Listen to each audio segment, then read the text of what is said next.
রাত তখন 10:30। রিনি আর তার মা মিলে রাতে খাওয়া দাওয়ার পর গল্প করছে। রিনি তার মামা বাড়িতে থেকে পড়াশোনা করে, আজ অনেকদিন পর বাড়ি ফিরেছে। মা, পিসিকে সবাই এড়িয়ে চলে কেন? রাতে ওর ঘর থেকে কান্নার আওয়াজ আসে। কান্না? কেন? রোজ রাত 12টার পর বাচ্চা মেয়েদের মতো কাঁদে।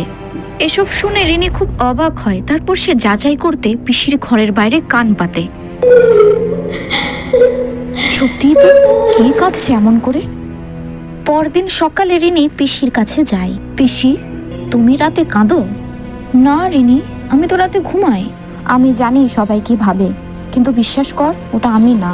ওরা কাউকে দেখতে পায় না, তাই আমাকে দোষ দেয়। তারপর রিনি এই বিষয়টা আরও একবার খতিয়ে দেখতে রাতে বারান্দায় এসে অপেক্ষা করে। দরজা তো খোলা, দেখি তো।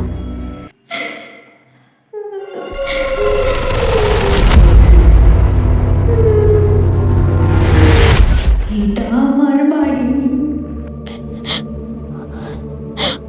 পিসি, এই মেয়েটা, তার মানে তুইও একে দেখতে পাচ্ছিস? ও এখানে অনেক আগে থেকে আছে। আমি প্রথমে ভয় পেয়েছিলাম, কিন্তু ও শুধু কাঁদে। আর এই বাড়িটাও নিজের বাড়ি বলে দাবি করে। আমি বাড়ির সবাইকে অনেক আগেই বলেছিলাম এই বাড়ি ছেড়ে দেওয়ার কথা।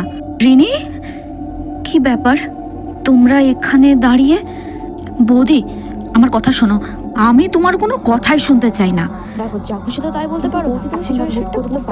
মেয়েটা কই? রিনি, ঘরে চলো, তোমার বাবা দেখতে না পেলে বকাবকি করবে।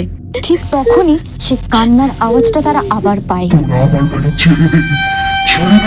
এবার বিশ্বাস হলো তো এসবের পেছনে আমি নই? তোমরা থাকলে থাকো, আমি এভাবে আর থাকতে পারছি না। তোর বাবাকে বলে কালকেই বাড়ি ছাড়ার ব্যবস্থা করতে হবে।